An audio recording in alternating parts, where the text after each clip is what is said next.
Welcome to TrailManners, the podcast so dedicated to mountain trails and running that they broadcast out of a 78 Volkswagen bus in the mountains.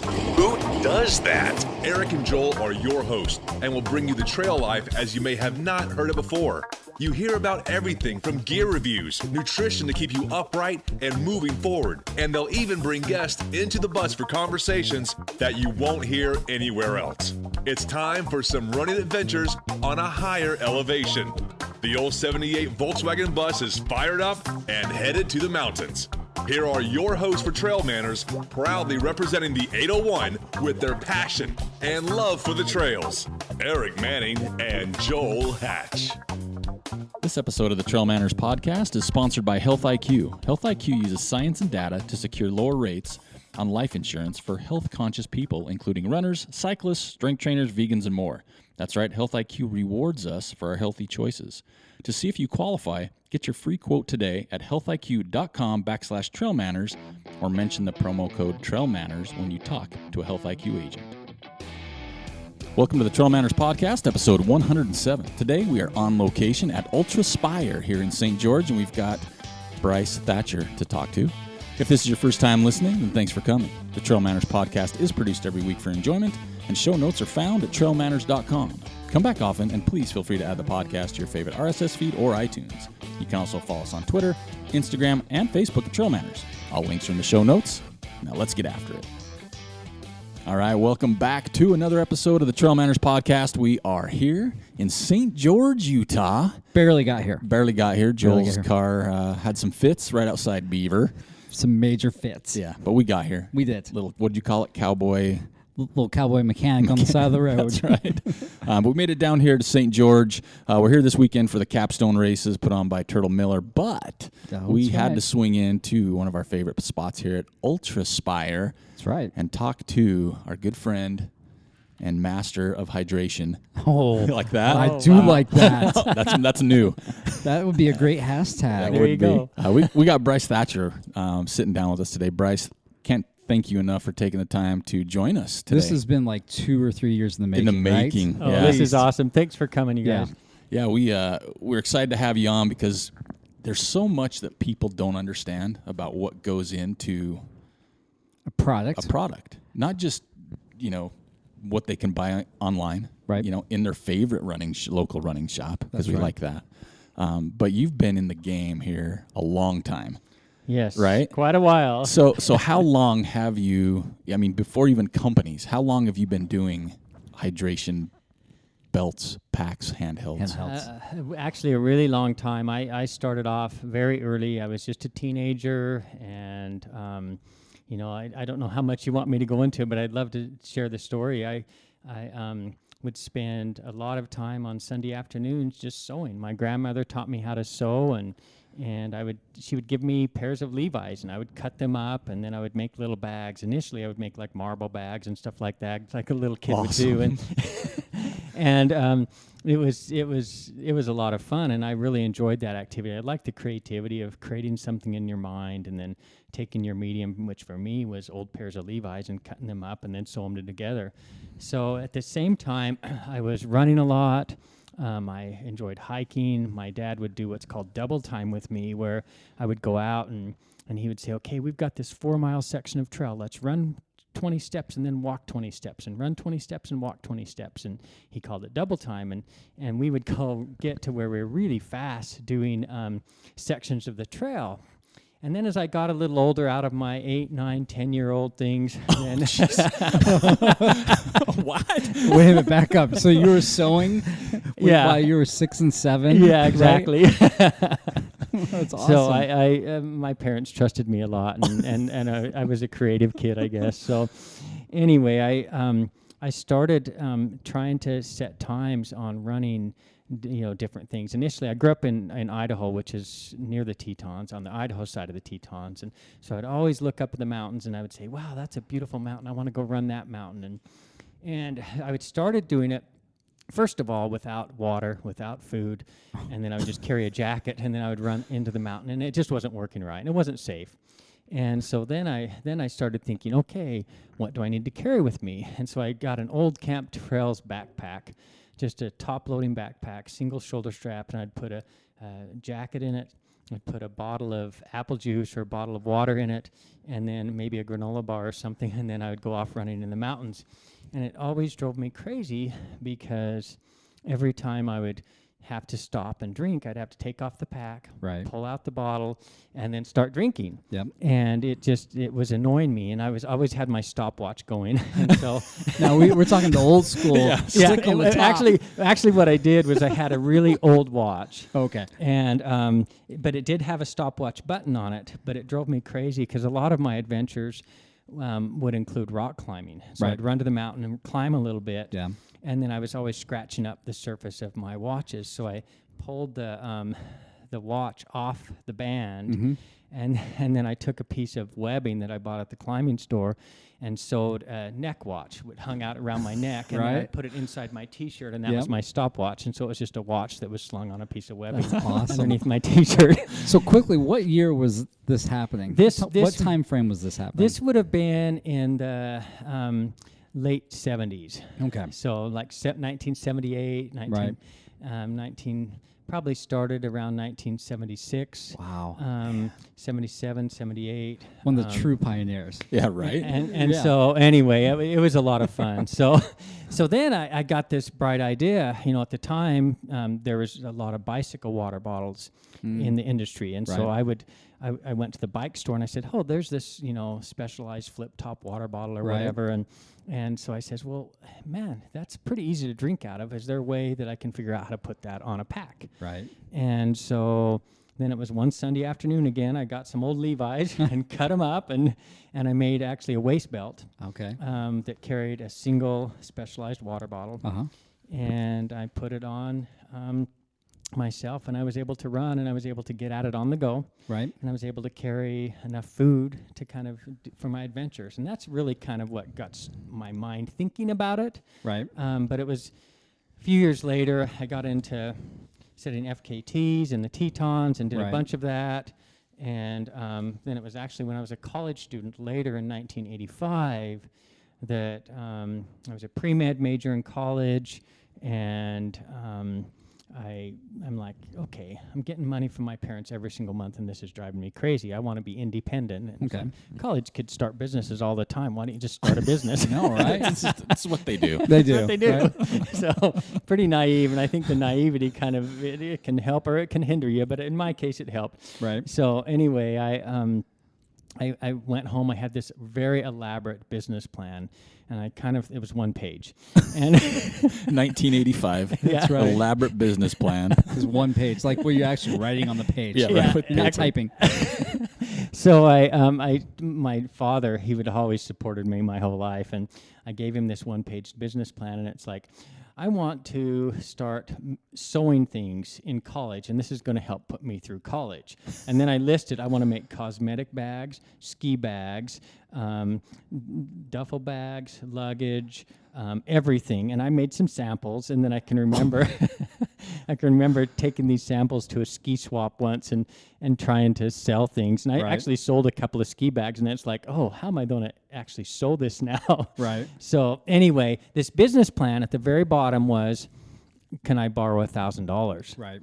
And my dad said, oh, sure, and he Oh, no. so he wrote out a check, Yeah. gave me the $1,000, and then I drove from my home in Rexburg to Utah, where I was going to school, and I bought a sewing machine. Mm-hmm. My sewing machine was $960. Oh, well, left you plenty of room. Plenty of room, lots of capital. Right? That was an expensive sewing machine. Yeah, it was a commercial sewing machine. Yeah. And I'd never sewn on a commercial sewing machine. Do you still have that sewing machine? I do. Oh, that's awesome. Yeah. Do we get to see that later? Sure. All right. So anyway, I bought a sewing machine, and then I took the $40 and I bought some red fabric, because red's always been my favorite color, and I bought a little bit of webbing and some buckles. Okay. And then I moved the sewing machine into my apartment, and I started sewing backpacks. Wow. Holy cow. That's how I got started. That's amazing. Yeah, I mean, that's a great story. 1980. I mean, this is what think about it. 1985. Yeah. I mean, there's not a lot going on in that realm, for one, but a business plan. Now, these days, you've got social media, Facebook, Kickstarter, all these. Yes, you're exactly. talking about a piece of paper, and hope. Right? And hope. And it's like, I'm going to mail this one, to see if they're interested instead of email. Or that's just crazy. And I guess kind of the rest really is history, but... So where did it go from there? Yeah, so my next step was I actually, at the time I was skiing on the cross-country ski team and also running in college. And so I took my sewing machine and I made a couple of samples of hydration packs. Mm-hmm. They were bottle-based that worked for me for skiing. And I was also working part-time. I was going to school full-time, working part-time at a specialty running store in a mall there. And then I was trying to start this business on the side as well, too. And so I made samples, and I talked the owner of the running shoe store into letting me put the samples on the wall in the running shoe next to the Asics shoes, by the way. And it's just like, okay, here's these packs, and they have water bottles on them, and I put them on the wall. And it was like 2 or 3 days later, I can't remember the guy's last name. His first name was Brad. I can't believe I forgot his last name. But anyway, he was the Asics Tiger sales rep. Yeah.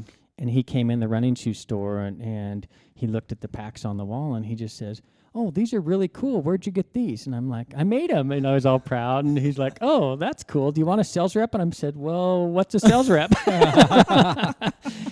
And he says, "Well, this is what I do. You give me some samples, and then I take them around to stores, and then if I sell to the stores, you pay me a commission." Right. And I says, "Wow, that's a great idea." So I took the samples off the wall, I gave them to him, and out the door he went. And then it was like a week later. It was Sunday morning, and I have no idea why the phone call came in on Sunday morning, but I didn't have a business phone or anything at this point. I did have a name for the company. It was Ultimate Direction. And I didn't have a business phone or anything, so the phone rang Sunday morning.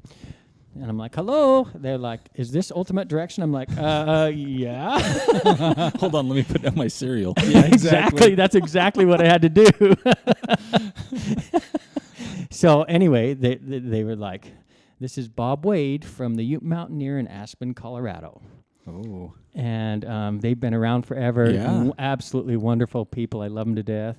And he ordered 12 trekkers, 12 runners, and 12 racers. So it's 36 packs. Yeah. And it's like, holy cow, now what do I do? Yeah. Right. I had no idea. I had no idea how to manufacture, how to make anything. I could make one, but how could I make? So how could I make 36? How do you scale that up real quick? Holy that, cow! but be consistent, Yeah, right? exactly.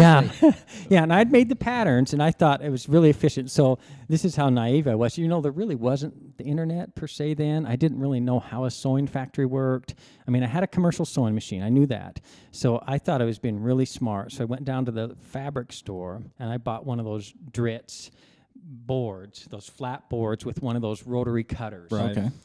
And so then I took a cardboard pattern, I'd put it on top, and then I'd run the cutter around and cut the fabric out. And I thought, okay, I'll cut one at a time. Right. That'll be perfect. And then the webbing, you have to burn the webbing. So I had like a candle. You'd cut the webbing, and then you'd put a candle. And I'm like, how am I going to make 36 of these? And so I got on the phone, and I'm like, "Mom, help."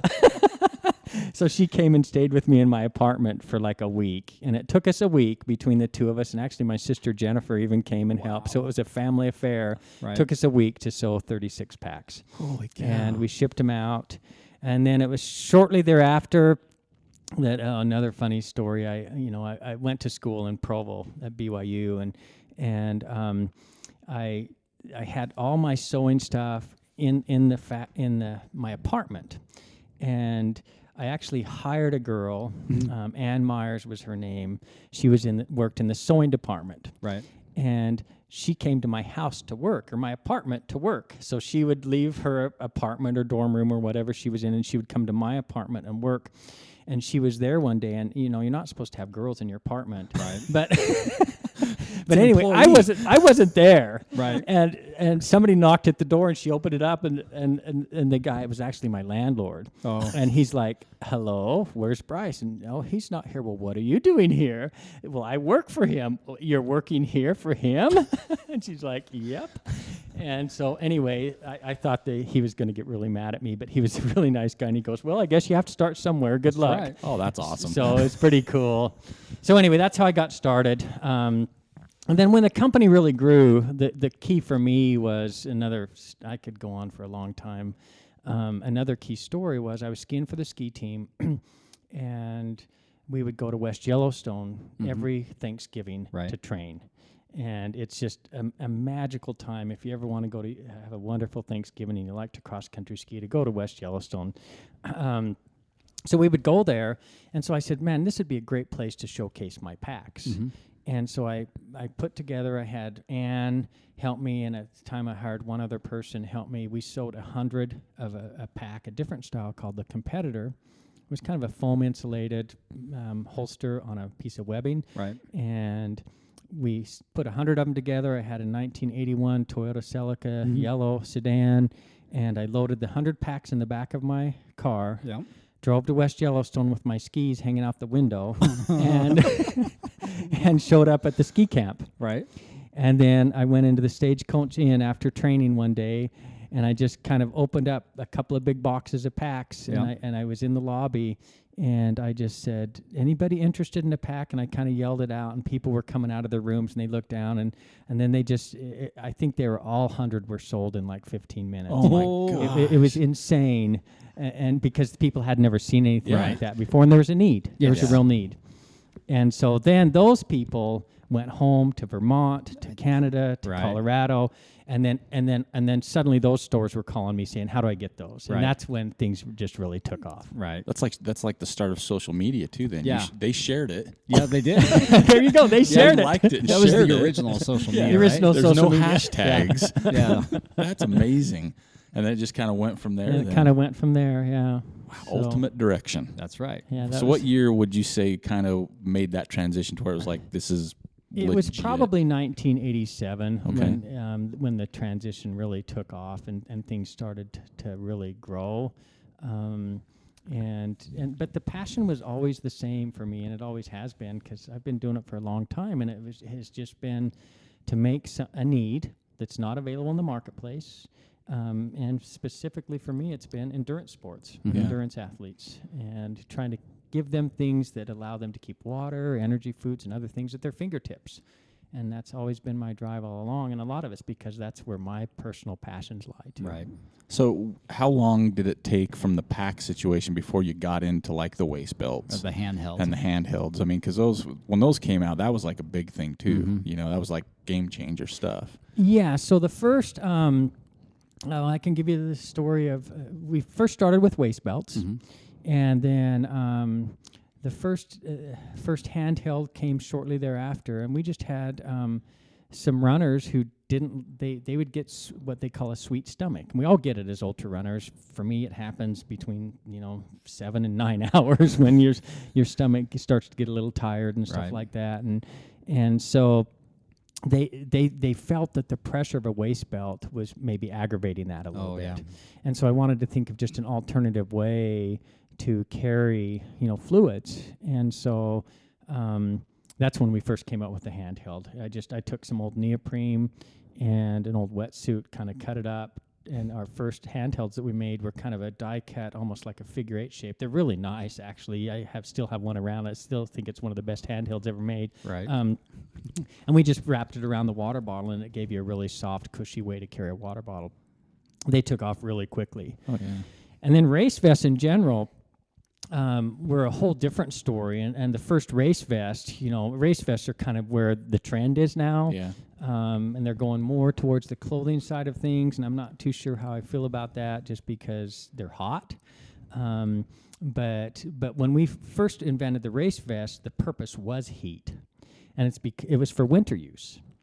And so what we did, just the kind of evolution of this, I was snowshoe racing a lot in the winter. I grew up in Idaho, and it's always cold there, and my hydration systems were always freezing on me. Right. And so we would take, at the time we had already developed a bladder with a pack. The hoses would freeze instantly. And so what we did was I would take a fleece vest, put it over top of my hydration pack. Right. And then I would just have the hose come through the neck of the hydration vest. Right. And then the body heat, in essence, would keep the hose from freezing. Right. And so then I thought, well, it's kind of a pain to wear a pack and a vest. Right. So why don't I just create a vest that carries the hydration bladder? Right. And so we created, at the time I was with Dana Miller, Mud and Guts Miller. I know you guys are talking to him later. Yeah. Just a great friend of mine. And he'd won Wasatch 5 times, and he and I were really close. And we just thought about it. Let's just make a vest that works for winter use, where it carries your hydration bladder in it. Right. So we did. It was a fleece vest that had pockets in the front, a place for the reservoir or the hydration bladder in the back, and then it had internally routed hosing that would stay underneath the fleece vest, so you could just pull it out and drink. Right. And it worked incredibly well. And the thing that we instantly noticed of that versus a pack, which had been on the market already, was how comfortable it was. We kept saying it's just like a bear hug. You really don't feel the pressure. You don't feel the pressure points. You don't feel it on your shoulders, on your back, on your waist. There's just no pressure points. And we fell in love with the feel of it. And so that's when at Ultimate Direction we created the first race vest. It's called the Arctica, and it was made for winter use for skiing. And then we quickly realized how much we liked it, and we came up with a summer version as well very quickly. Nice. That's just crazy to. This came from you, basically, right? I'm just being inquisitive, starting off seeing a need for yourself, Right. and then saying, "Oh man, other people need this," right? Yes, and that's kind of how it is. I think for me, it's always, and I love working with athletes. That's really my passion now, and I'm still competitive myself. I'm not as fast as I used to be, but I really love working with the athletes. And that's how all of the product development has always gone. And whether it's myself freezing my hydration bladder in the winter, coming up with a solution for it, and then letting it evolve into the first hydration vest, race vest in the marketplace, or other things. People usually will come to me with a problem, and they'll say, I'm having a problem with this. A lot of times they're race-based or adventure-based. Early on, I created packs for the Marathon des Sables. People would come to me, this is the type of hydration we use. They give us liter bottles or 1.5 liter bottles. I need a way to carry 2.5 liter bottles in a pack, and I'm running across the desert. Can you help me build something? Right. And I would say, okay. And then I would get to my sewing machine and I would build something. I still do that, where I build custom things for people that I have relationships with. Or I'll make modifications to current packs a lot. Still do it. And then we decide whether we can commercialize it or not. Right. So if you go through my R&D center now, I've got a whole wall full of stuff that we've never commercialized, but at the same time, we're letting the ideas come in. It usually comes in the form of a problem.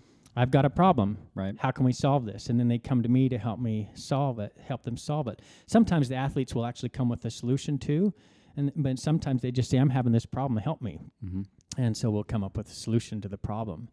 And that's one thing that has been really important to me over the years too, is just to always try to innovate and be the innovator in their field, and not just put a different logo or a different color on something that somebody else has already done, but try to do something unique. Right. Well, that brings me to a question. I mean, what is it that drives you to be so innovative? Like, instead of just saying, okay, here's this pack or here's this belt, we nailed it, right? I mean, what drives you to go, no, we can go farther, we can do more, we can tweak this? I mean, what is that?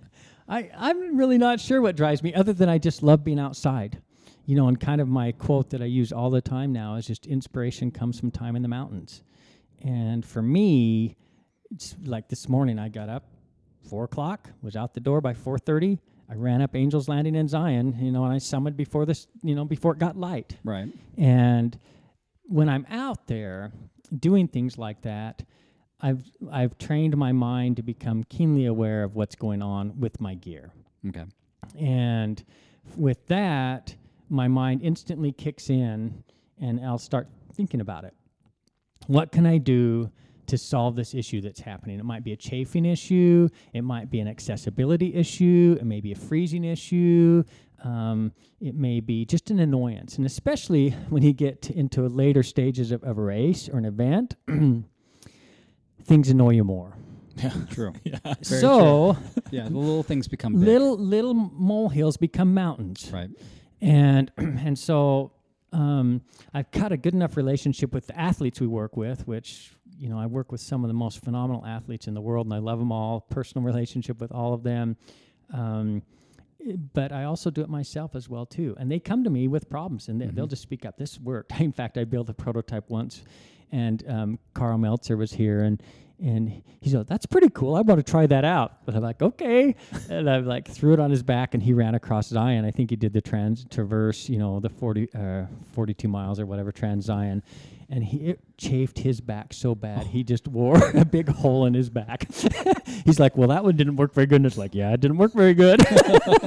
So anyway, but that's, they get a kick out of it too. And they're willing, I've worked with them long enough that they're willing to gamble with it. And then on the other hand, I've had people that I've built a prototype, they'll take it out of the box, they'll go into a huge race, which I wouldn't recommend to anybody, and they just have enough faith that they'll jump into it, and they realize that it's going to work. Yeah. So as far as what drives me to it, I really think it's my passion for the outdoors.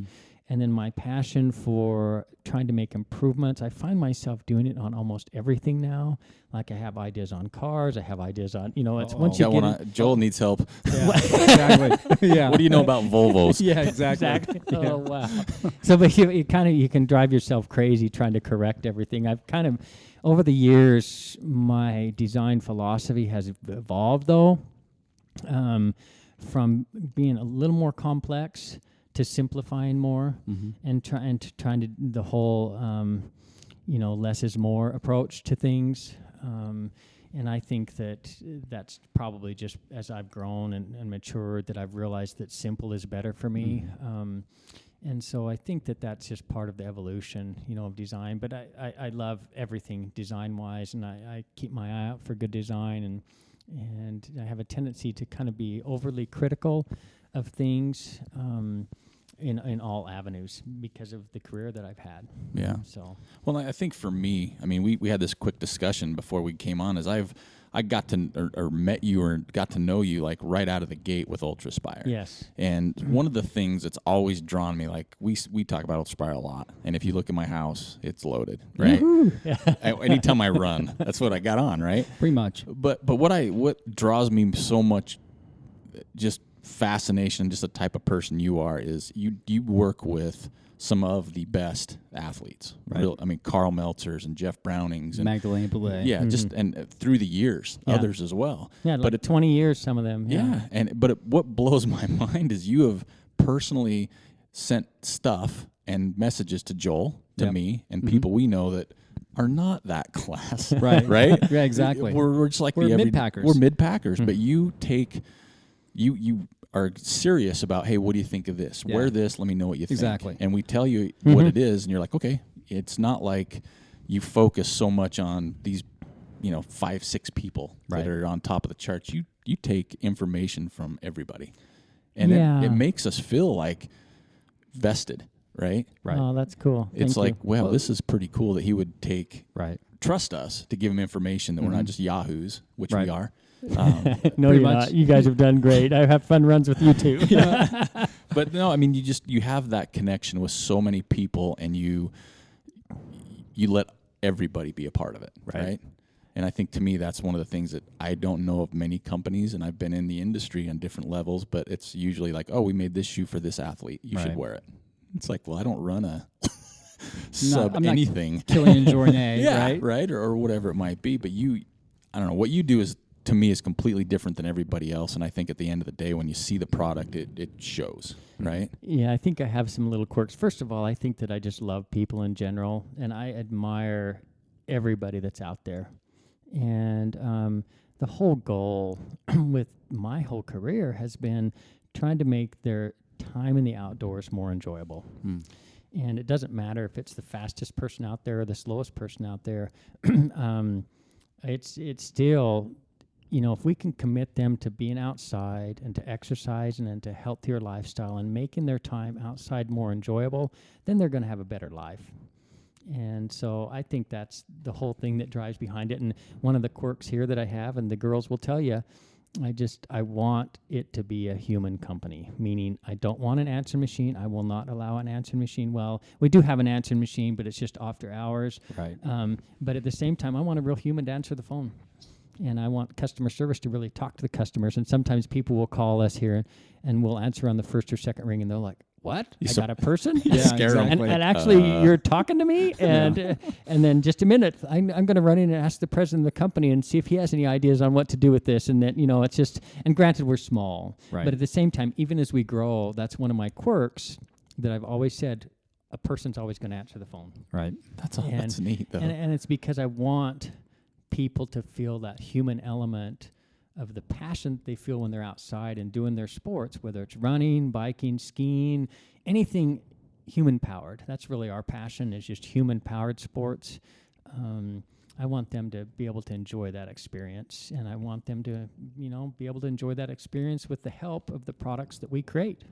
Well, and I think I can personally attest to that, right? You've spoiled us. Yeah. In the fact that we don't run when it's dark without a Lumen 600. Period. Yeah. That's ruined us. Me and It Joe went has. for a run the other day, and I didn't bring mine. I had my headlamp. Yeah. And I was like, this isn't fun. Yeah, Right? exactly. Because we're so used to it now. I And now know. for us, it's like that's just a go-to regardless of what we're doing, and it's dark. Period. Yeah. So for us, it's like the new norm. And that had a whole nother story behind that one as well, too. Just the whole Lumen category, which is another revolution in the industry, is just... as I get older, as I got over 40 years old and realized that your night vision isn't as good as it used to be. That's so true. and then also, I love trails. I'll run the roads, especially when I travel. I'll run roads, and there's something fun about just getting out and getting into a pace and cruising and flying along a road. But at the same time, trails are my passion. Right. Yeah. And I realized that when I was running trails, I couldn't run as fast at night as I could during the day. And it drove me crazy. And then I was tripping on little things that it's like, I didn't see that. What just caught my toe, and it was driving me crazy. And so that's when I just realized I have a background also. I've had part of my life where I was a professional photographer, and I just knew that when you're taking a really good photo of somebody, you never use the flash that's on top of the camera. You just don't do it. And it's because the person looks flat. The light is completely flat. Their face is flat. You don't see any of the details around the eye sockets or around the nose or anything like that. Professional photographer will pull it off. They'll pull it off to the left or the right or up or down or whatever, according to the feeling that they're trying to create. Okay. But because of that, I realized, oh, my word, with lights, when it's right on your head, it's in the same angle as your eyes. Right. When it's the same angle of your eyes and it shines down on the rocks are going to all look flat. There's no shadows. Right.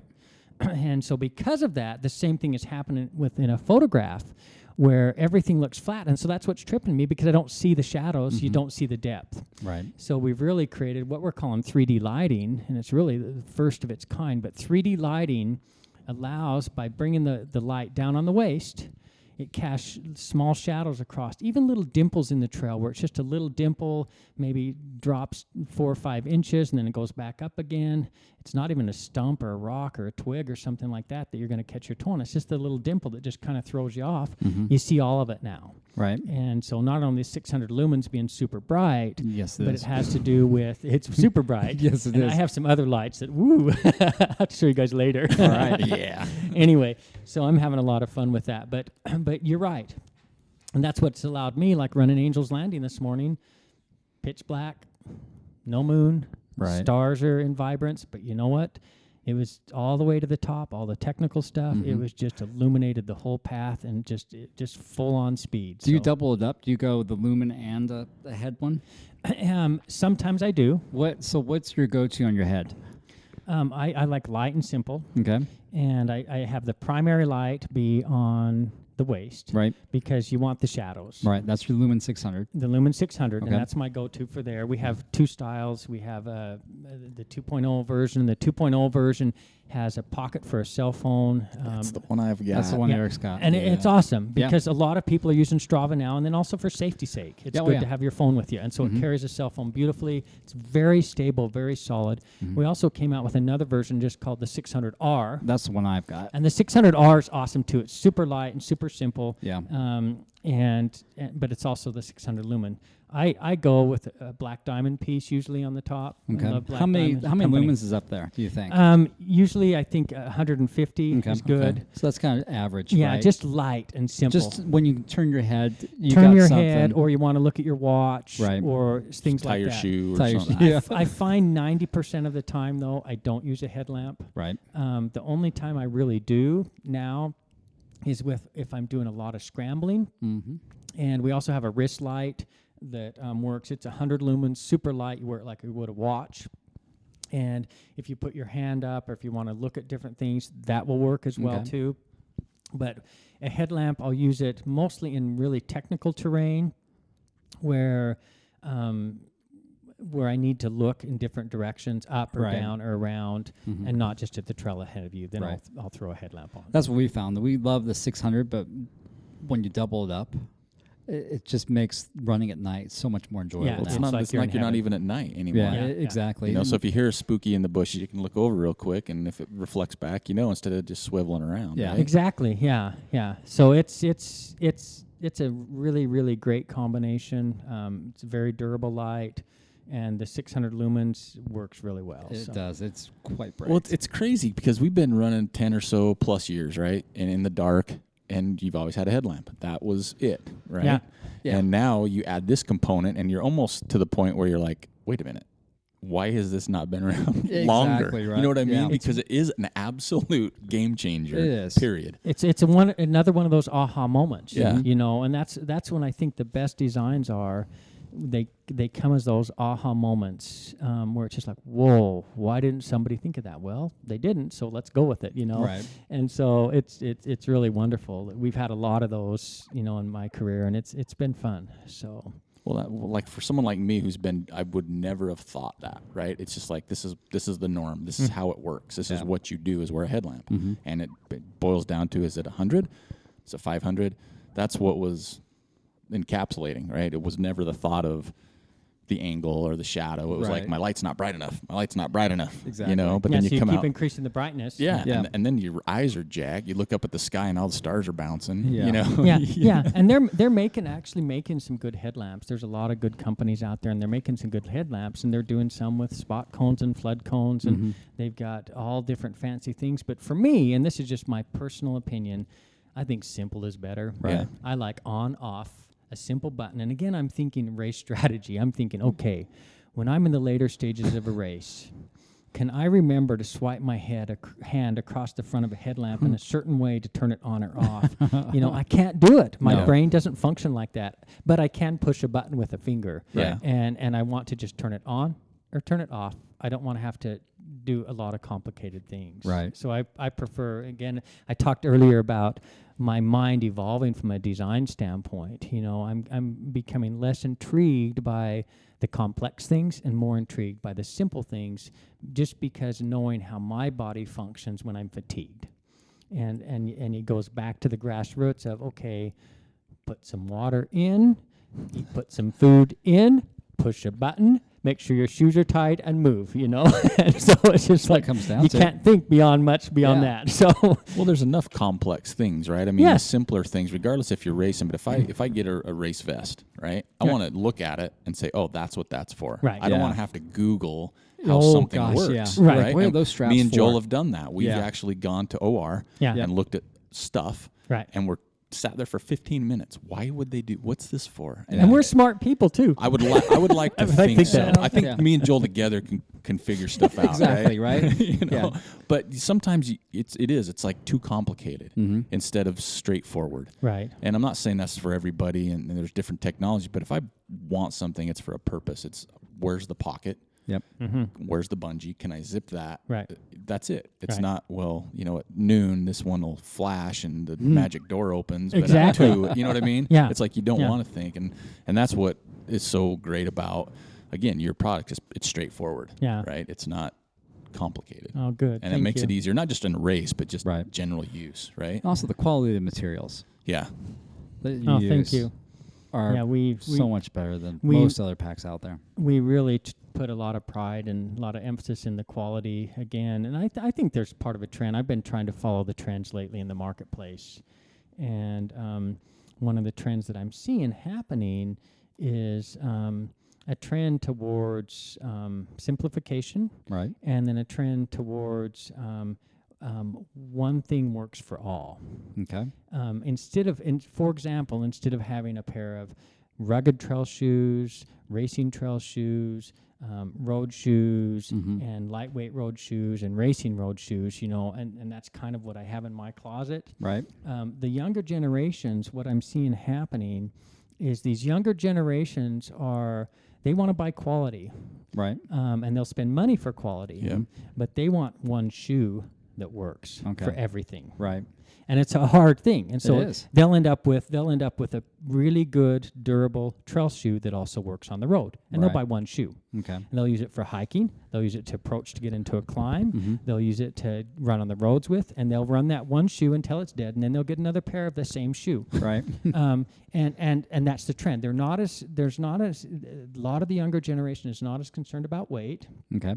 They're not as concerned about, time. They're more concerned about the experience that they're having in the outdoors, Okay. whether it's the roads or the trails or whatever.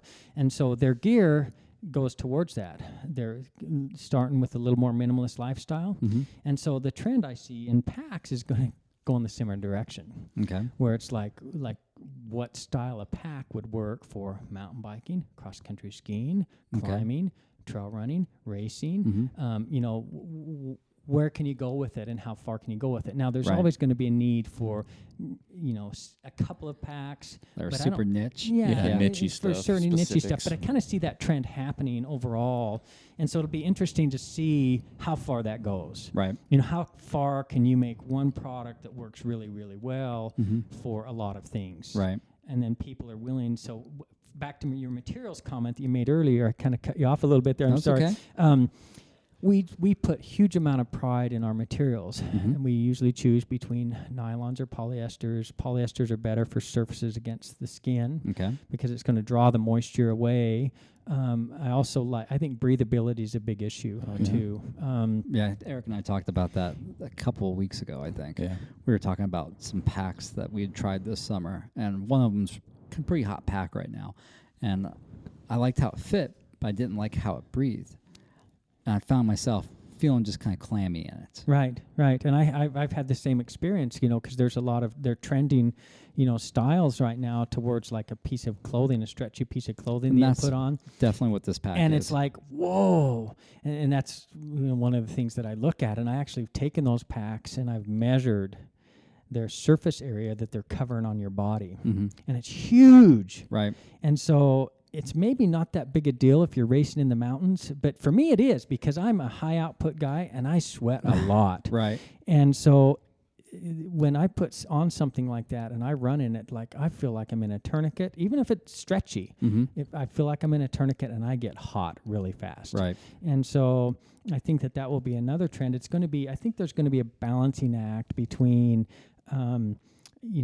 like we have a pack called the Zygos, and the Zygos is just a wonderful pack. I know Eric has run in that, run a lot. And it's kind of a nice balance where, it's not covering your whole entire back, and it's not covering all up your sides, up to your armpits, and it's not covering your whole chest, just enough to have everything accessible, Right. but not so much that you're going to get hot. Right. And so that's where the balancing act comes in. It's like the more part of your body you cover with the pack, the hotter you're going to get, no matter what way you look at it. Doesn't matter what what it's material made it out is. of. Doesn't matter. Yep. Yeah. Even polyester, you're still going to be hot. Right. It's you may be dry, but you're going to be hot. Yeah. So anyway, I think that's one of the trends as well, that I think it's gone a little bit overboard towards covering your whole body like you're putting on Like a shirt. a stretchy shirt. Yeah. And it's like, no, that doesn't work, because you're going to overheat really quick. Well, it kind of goes back to the difference between wearing a long sleeve shirt and a sleeveless shirt, right? Right. It doesn't Exactly. matter It how is. light it is. If it covers your arms are going to get warm, right? Yeah, you're going to warm up. Yeah, so kind of basic there. So, well, we're going to take a quick break, And then we're going to come back because we have some fun questions for you and to dive in a little bit deeper. So we'll be right back. All right. Thank you. Did you know that life insurance companies calculate your policy rates based on your nearest age, not your actual age? And rates increase as you get older. Lock in the best rate possible by getting a free quote today.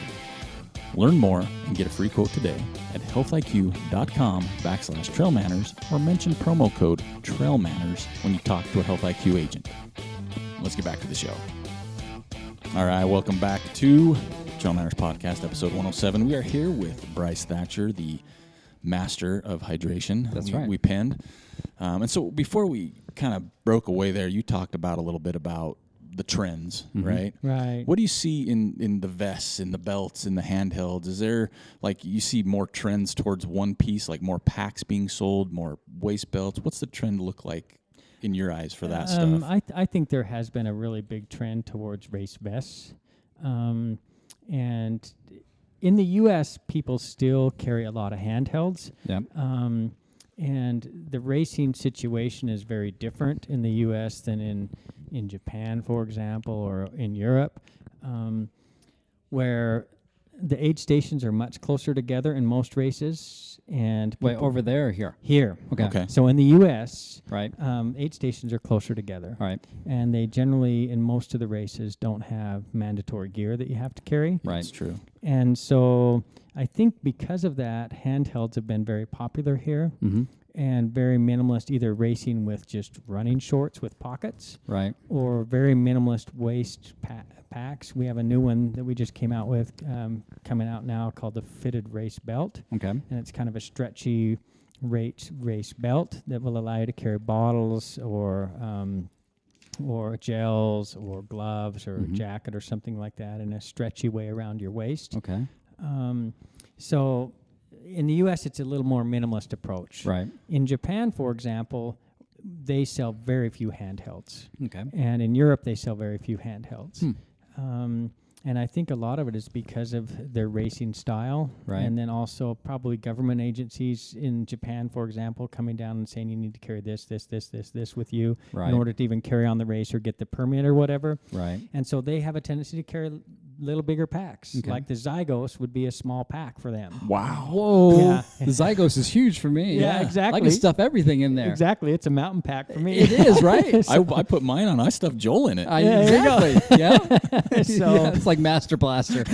Yeah. So Put Yoda in the back. Yeah. I think that one of the cool trends, though, worldwide, is the increase in the amount of trail running that's going on. Right. And even in China, Mm-hmm. you know, they're finding ways to get out and to enjoy the outdoors and to gain an appreciation for the outdoors and protect the outdoors and to Right. protect their wild spaces and stuff like that. And that's really refreshing to me. Yeah. That people are actually getting out. And so the number of races, trail races, has just grown exponentially. Isn't it crazy? Crazy. There's one every weekend now. every weekend, yeah. Compared Easily to what every- you, like when you started. Yes. Compared to what there is now. Yeah. Exactly. I mean, you exactly. can almost hit a 100-miler every weekend now. Yeah, you almost could. Yeah, that's going to be somebody else's Oh, goal. my gosh, that'd be Who's going to awful. try to pull that one off? Yeah, right? 5,200 milers in a year. Oh, It's man. someone's already writing it down. Yeah. They They are. are, right? They've got it on their bucket list. Yeah. Carl Meltzer or somebody. Yeah, one of those exactly. guys. So speaking, kind of speaking of the trends and what they're going, because you talked about the stretch waist belt, Right. And the running event is taking place. You guys did an awesome little live shot from the running event, Yeah. showing some of your new gear. And Right. I'm going to stop real quick Oh, because yeah. I have to do this.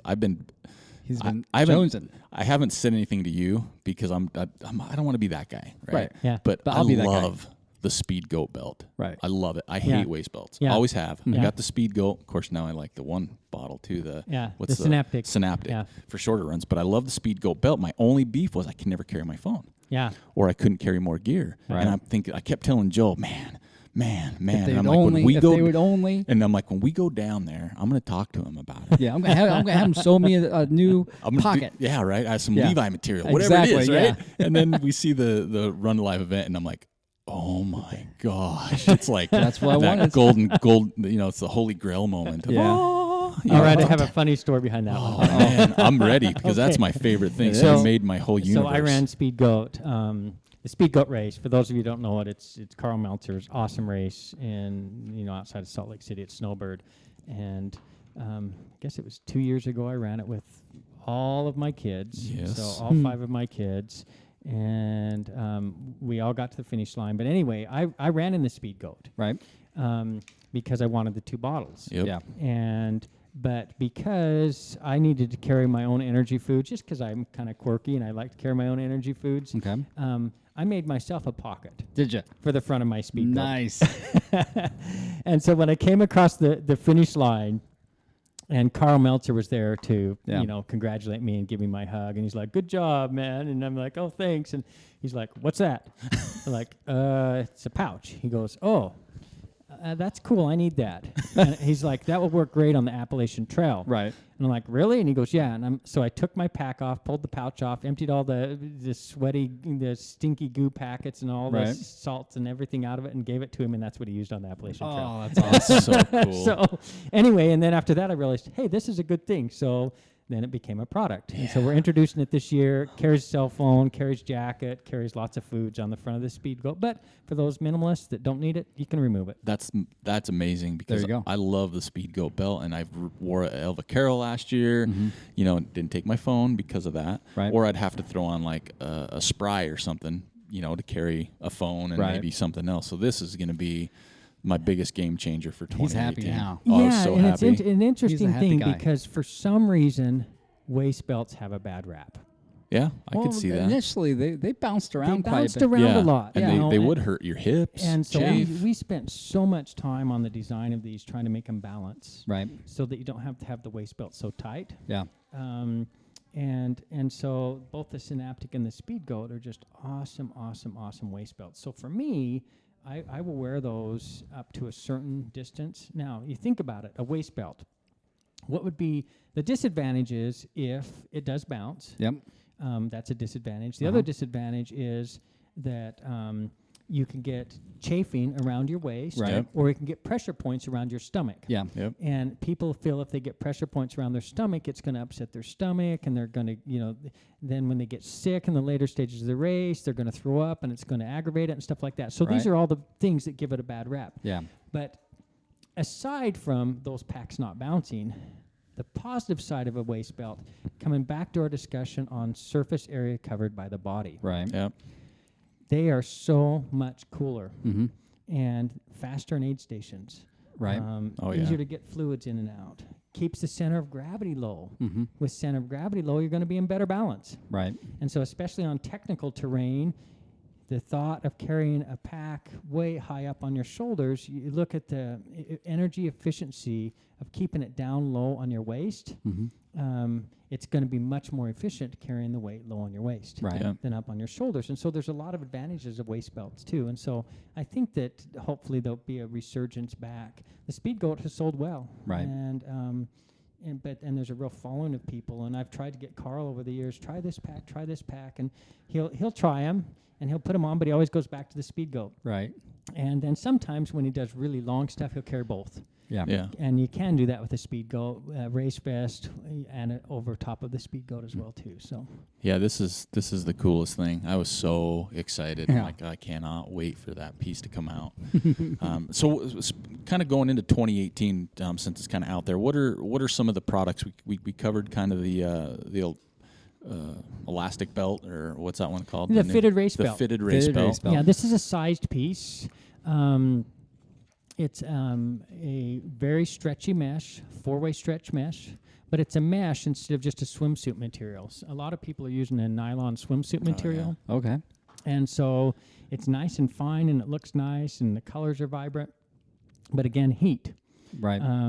And then also with being nylon, it's not going to breathe as well as a polyester. Okay. And so we wanted a polyester because it's going to be against your skin. We want it to breathe. But it's also a mesh, so it does have holes in it. Right. So it's a stretchy, it has 5 pockets. Wow. One of the pockets is big enough for, a water bottle. Okay. And then the other pockets, there's a zippered pocket on it too for security's sake. A credit card, a driver's license, some money, your Right. car keys, things like that. and then it has a place to put a cell phone. It also has a bungee cord on it that you could carry Z-poles, or you could carry a jacket on it as well too. I love any piece with a bungee. Seriously, As because long it's as it's so a functional bungee, though. Yeah, It's gotta functional. be functional. Yeah, but And it all can't the take pieces. me 20 minutes to figure it out. Right? It's got to Exactly. be like, oh, I know exactly what that's It's a for. bungee. Yeah, and you could use it for almost anything. You Yeah. know, bungees are great. I can hook my sunglasses to it, Yeah. I can hook gloves to it, hat to it, jacket to it. You can Right. put poles to it, things like that. And Okay. so they do a good job. So this piece, it's fitted, and it stretches a lot, and it's also contoured. A lot of the fitted, belts that are out there now that you just pull on like you would a pair of underwear. Right. And we really started that trend with our original Quantum. Yep. If you guys remember I that. remember that one. But they're all round, meaning they're complete cylinders. This one we've actually shaped it in such a way that it's made smaller at the waist and bigger at the hips. Oh, okay. So that naturally it rides lower on the body. Mm-hmm. Again, we're trying to keep the weight as low as possible so that it doesn't come up into your gut, but also so you don't have to have it quite as tight to keep it from bouncing. Right. So it'll just rest on your hips. Okay. And so that's something unique that we've done that nobody else has done yet. And again, it's trying to take a product, looking at the faults with the product, trying to create a way that we can make it better. So better materials, better fit, better shape, better pocket configuration. Right. So that piece is really nice. The original athletes, in fact, when I first, Ian Sharman and Magda Louis Boulay came out, I guess it was last year. It was just in the prototype stage at this point. And they came and stayed with me for a while in my house, and we had a wonderful time. They were running across Zion and things like that. And I just said, hey, guys, I got a piece here. You want to try it out? And they're like, oh, sure. And they looked at me, and then they put the race vest on. I think they're both running in probably the Zygos because they're trying to do self-supported stuff. And then they put that on underneath, and they ended up having an epic day, really big day. And then when they came in and I picked them up on the other side of the mountain, I'm like, hey, guys, it's awesome. How you doing? High-fiving everybody. And they came in, and I'm like, how'd the pack do for you? And they're like, oh, we forgot we had it on. Yeah, it worked great. We didn't even know we were wearing it. So That's a that good was thing, great right testament. there. Yeah, yeah. right? It's just like wearing a pair of shorts. Yeah. Okay. So it's super nice. That's the fitted race belt. And we also have we've updated the Astral. Yeah, we saw that. And this actually one of your guys' good friends, Debbie Farka. She was kind of an inspiration behind this, because she's a petite runner, Right. Phenomenal runner. One of my good friends as well as your guys' good friends, and she as she would lose weight, we used to have two size of Astrals, Right. and we had a size small and a size standard size, and we did that for people who had a little bit narrower shoulders, Right. and they were still some people. The smaller people were having a hard time with the shoulder straps falling off their shoulders. And because the Astral, for those of you who don't know, the Astral is designed to go around the woman's chest instead of right over the top of it. It's Right. really the only truly women-specific pack out there. Yeah. But we wanted it to fit all women.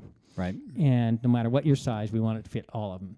So we listened to the feedback. We had a couple of versions of it come out. It sold well for us. But again, we were listening to the athletes, and we had a few customers that called in and they said, I can't keep it on my shoulders. It's falling off my shoulders. So I actually went into my back room, got some bungee cords, Right. got some clips, and made little clips for them to hook on to help them hold their pack on their shoulder straps. Right. And then I made 5 or 10 extra. If we had any other customers call in, just send this to them and we'll take care of them. Don't worry.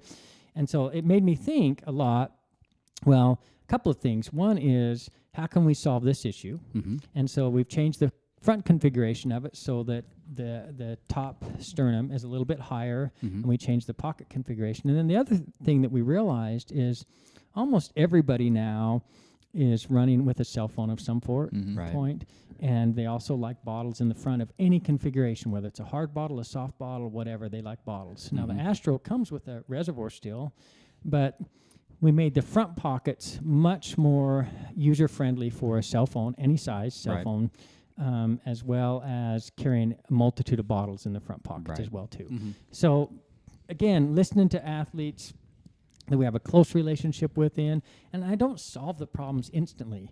I just listen to the complaint or the problem, try to help them immediately with any solutions I can come up with. But then on the next version, when we come up with the next version, I say, okay, how can we solve any issues that are going on with this product right now? Right.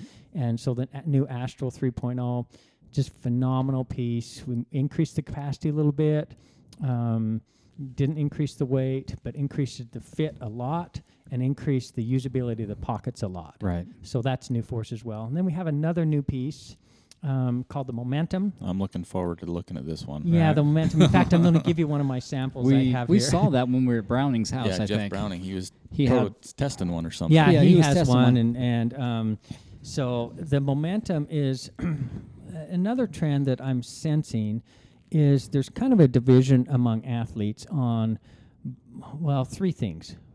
Bottles in hands, Mm-hmm. bottles in front, Yeah. or bottles in back. Oh, okay. You know, and we had the old Kinetic. The Kinetic's a wonderful piece. I love the Kinetic. And we have kind of a cult following with the Kinetic. We just didn't sell a lot of them. Right. And so it's a discontinued piece.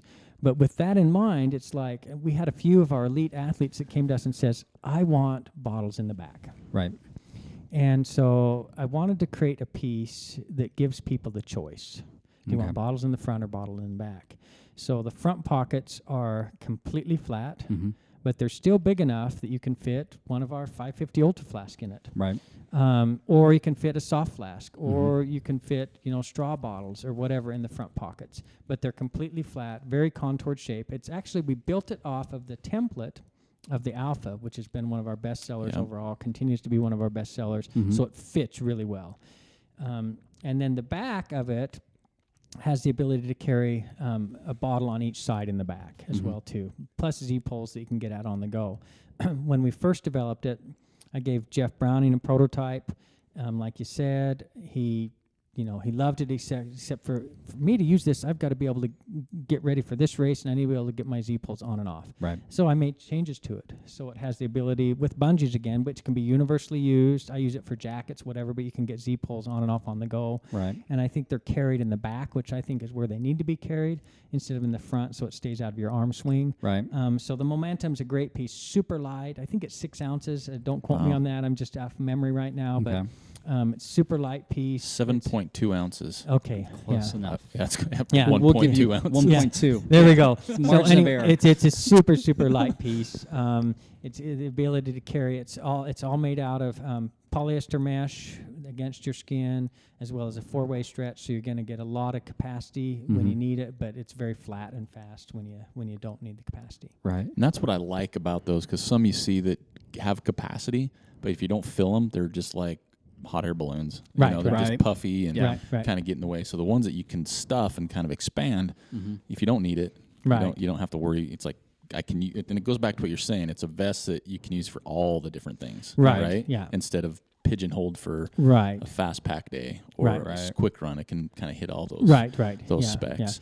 Yeah. And it's got a great shape to it. It's got our Max O2 sternum on it, which is, just wonderful because it allows you to breathe, but still keeps it stable. It's got side pockets, front pockets. The side pockets are actually quite large on it because I run with this one a lot in the morning. You can put, gloves, hat. You can put lots of food in the side pockets. Like a sausage egg McMuffin or something. Exactly. You actually would fit in there fine. I'm in. Sold. Yeah, I know. I'll take 2. Yeah.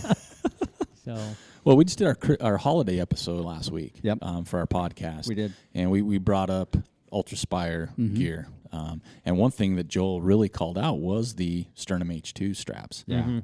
Or the Max O2. Max Max O2 O2. straps, because of the elasticity. Yeah. You don't It's have the- to always adjust them if you're Yep. going uphill.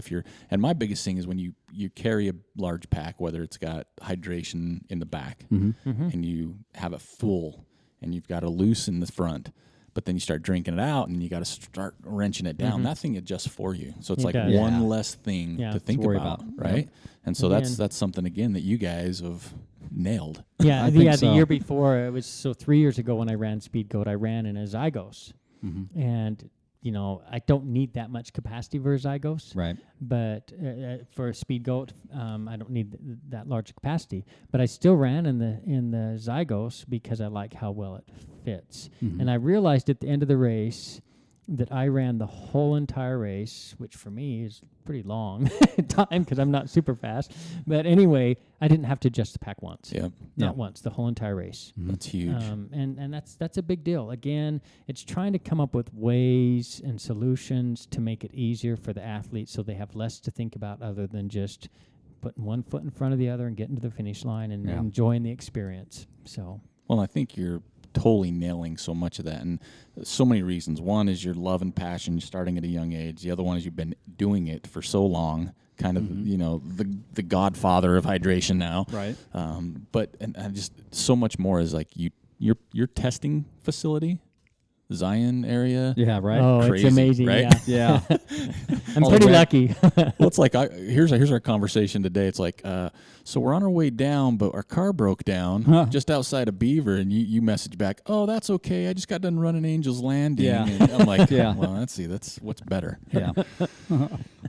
So a few questions to kind of phase through this. It'll be fun. We're going to put you on the spot just a little bit because this is more for me. What if you could think and pick one? What would you say is your favorite piece of gear you've made that just holds that special place? Whether it's new, the first one, functional, not. But what's that one that just really holds a special place that you've done? That's a hard one, That's what we're because here for. I keep falling in love with new ones over and over again. But I think that still my go-to pack most of the time is the Zygos. Is it? And I think the reason is because it functions so well and it just fits really well, and you can hold a lot or you can hold a little and Right. it still works. I think that's the most comfortable pack that Yeah. you guys have. It's I don't super know comfortable. I love it. Why? I but love it it. is the most comfortable pack out of all the ones I've tried. Yeah, and the surface area is a little more than like a Spry or something, but it's not huge. It's not as big as all the other packs out there in the market. So the surface area is low. It's not too hot. Right. You have side pockets. You have front pockets. You have bladder, no bladder. You have the capacity to carry a lot of stuff. Yeah. Last year I climbed the Grand Teton with my kids, and some of us carried Epics, but most of my kids carried Zygos. Did they? Yeah, Huh. and it's just they were able to carry the stuff they needed. Yeah, So you exactly. can use it as a summit pack if you want. Right. And it's also, the other thing is I was talking to a friend just this morning when I was driving back, and she just says, you know that pack? And I'm like, yeah, the Zygos. She goes, that is the best mountain biking pack ever. Wow. There you go. And I'm like, really? And she goes, yeah. She says, I have this other pack, the C word, which Camelback is, they're good people. I have nothing against them. But again, it's very, very, very basic. Yeah. And she just says, my shoulders hurt and I work on the computer all day. And she just says, I don't know what it is about that Zygos, but it fits so well, doesn't hit my knees, it stays put. I don't need a waist belt. The Max 02 just keeps it tight perfectly, and on technical terrain, it's perfect. So It is.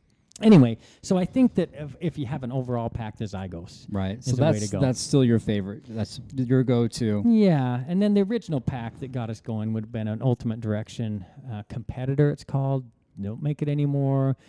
I know a lot of my friends still have it. It was basically a very highly colored 80s color, with the lime green and the neon pinks and stuff like that. I'm checking eBay. That's Yeah, awesome. exactly. Anyway, just basically a foam holster that carried a bicycle bottle. Okay. And those, that was probably the one. It was, again, for some reason, creative people, a lot of them are this way, but that was one of those I was thinking of a problem, it's like, and I was mulling over. It's like, how can I kind of keep, again, cross-country skiing, how can I keep a water bottle a little bit insulated but still have accessibility to it? And it was one Sunday morning, boom, I woke up, it's like, whoa, I got it figured out, and I had to go to the sewing machine, And so, again, that was kind of my my method of operation, my MO, and I sewed it together. And I think that's really what put Ultimate Direction on the map, was the competitor, Ultimate Direction competitor pack. And That's it's basically a foam holster, carried a bicycle bottle on a piece of webbing. Wow. Like, you look at it now, maybe like simplicity, but at the time it was so innovative. Right. Yes. Right. Yeah. Exactly. Yeah. So what, kind of with that, do you see anything, and obviously you don't need to say, but do you see anything going forward that I don't know, in the market, we talked about trends with, what they like, waist belts and materials, but is there anything like the Lumen came out of nowhere for some people, not for you, obviously? Yeah, do I have any other things that are coming out of nowhere? They're cooking. They're cooking. I have lots of stuff cooking, Yeah. but I can honestly say that I don't have anything right now that is Groundbreaking. a groundbreaker. Right. Because those don't happen that often. Yeah. Right.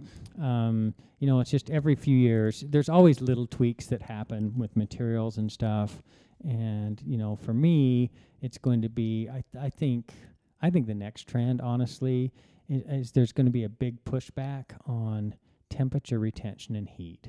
Okay. And so my mind is really shifting to finding the balance between too much surface area and not enough surface area. Because if you cover more surface area, then in theory you can make the packs flatter, and in theory they could be more stable, but it also makes it a lot hotter. Yeah.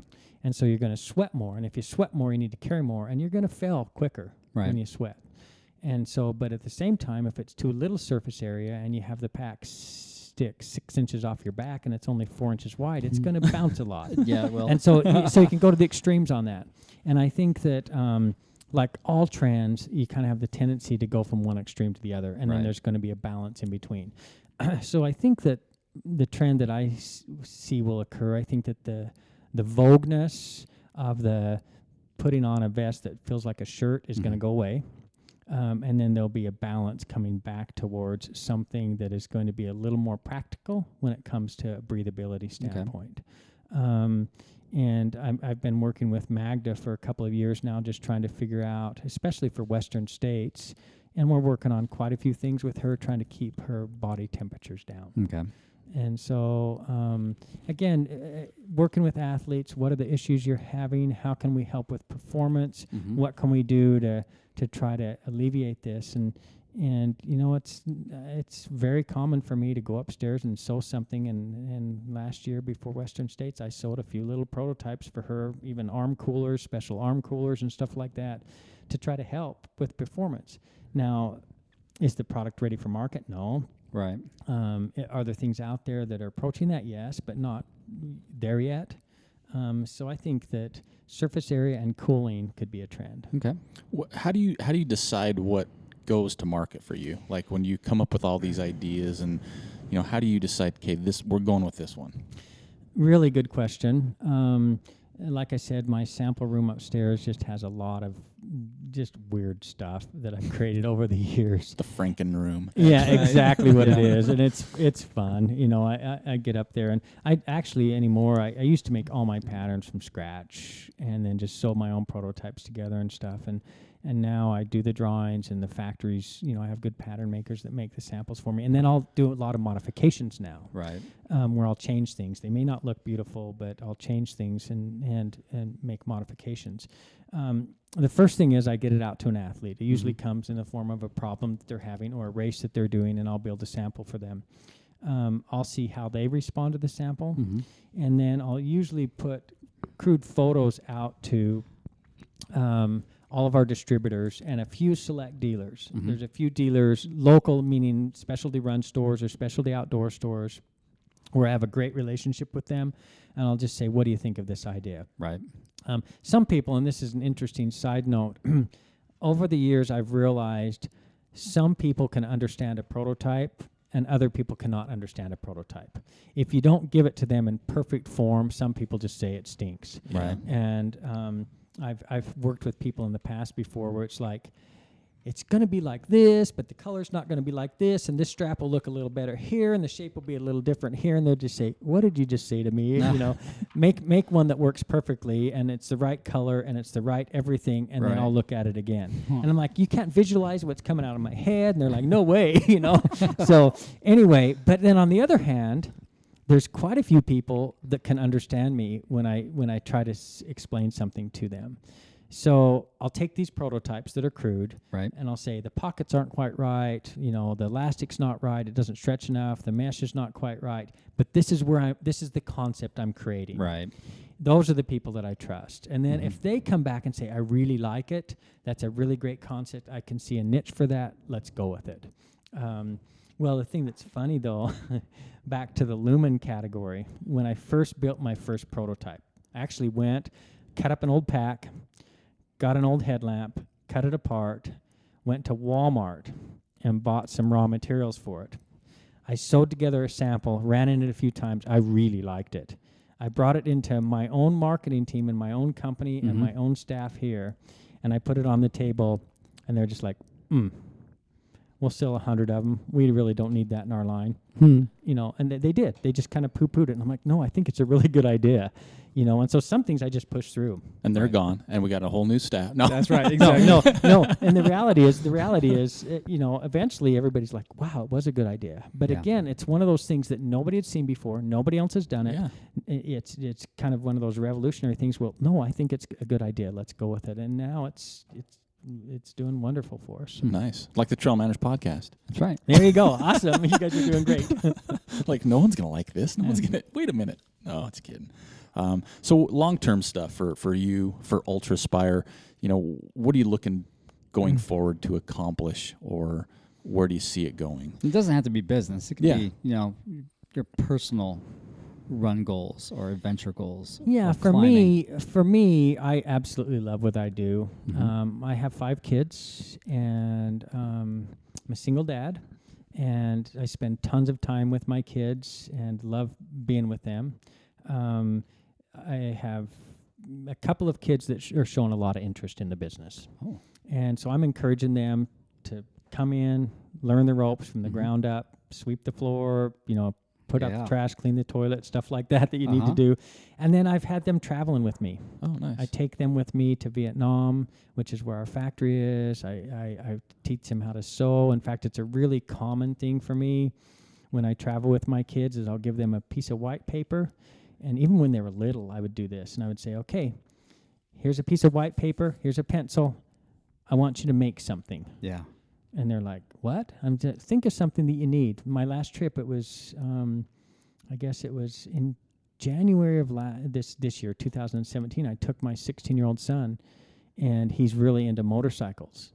And when I got him out to the factory in Vietnam, I said, Matthew, you need to make something. He says, okay, I'm going to make a motorcycle bag that I can strap stuff on the back of my motorcycle. I'm like, go for it.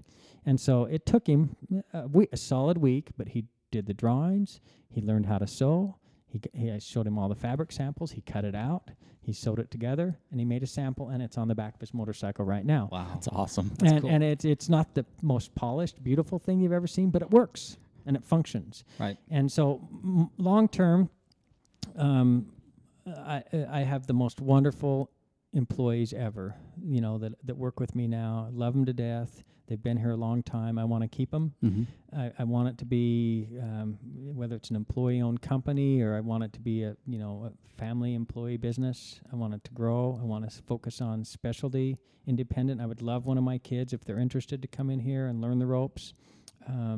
My personal passion is I don't think I'll ever retire, but I would like to spend more time outside and more time visioning, working on future trends, and working on big picture projects like the lumen category to create new categories, and less time doing day-to-day things. Yeah. Right.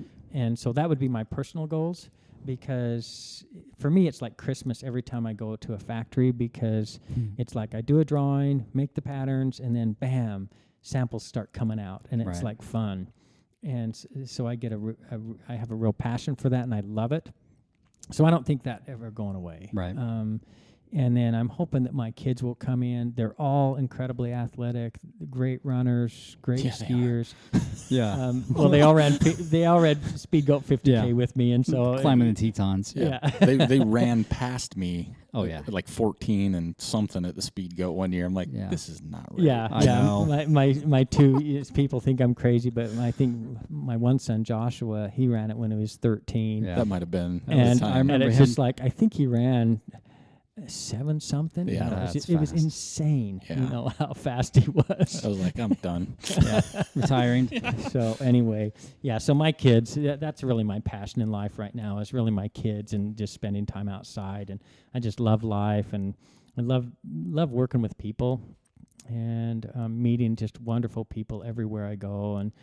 And really, that's one of the things I've learned, in my life is, just everywhere you go, there's just wonderful people. And I travel around now, and I go to our distributors, and it just brings so much joy to me when I go to a race in Japan, and you see people are so happy. And then when you come up and they're wearing one of your packs, it makes you even more excited. And the thing that's interesting is even in Zion hiking this summer, I see packs that were built in Rexburg, Idaho, in a sewing factory, and they're still out there. They're still being used, and it's really fun because they were built in the 80s, and they're still being used. So that's great.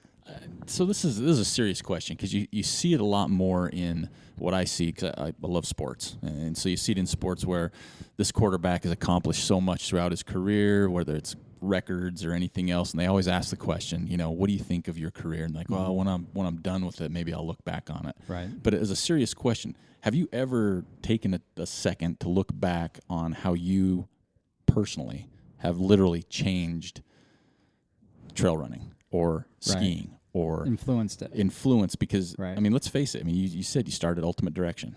Okay, there was nothing really before that. No. Right? And just see the innovation. Have you ever taken just a moment to not to pat yourself on the back, so you're not that type of person, but just look back and go, wow, this has been pretty fun journey, pretty impactful and changing so much. Yeah.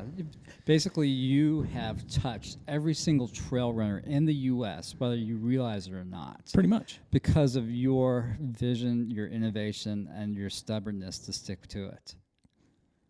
That's really profound. Yeah. And whether you're going to acknowledge that, and I know we're making you really uncomfortable right now. Because that's the type of person. I'm turning beet red right now.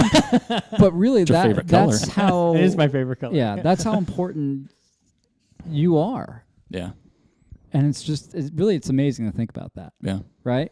Yeah, I can think about when I first got into trail running back in the mid-'90s. We had that water bottle with the neoprene strap. Oh, yeah. And come full circle... 20 years later, I am talking to the guy that invented that, right? He made my entry in the trail running a lot easier because I was able to use that handheld. Yeah.